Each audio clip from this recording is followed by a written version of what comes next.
boarding procedures. Boarding will shortly be announced by zones which are displayed on your boarding cards. Till then, we request that you please remain seated until you are called to board. Welcome home and frequent flyer guests are welcome to board at any time.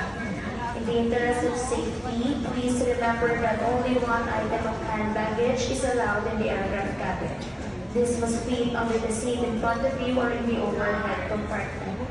Please present any untagged or oversized articles of cabin baggage, excluding duty-free purchases, to a proper staff member who will ensure that it is packed and placed in the hold. May we take this opportunity to thank you for traveling with Gulf Air and we wish you a safe and pleasant flight. Dr. Barley is calling the attention of passenger Marvin Benluan. Once again, passenger Marvin Benluan. Sharifa Alcaladari, Nestor Verle, if you're around, please approach and cover down staff event gate number 111. Thank you.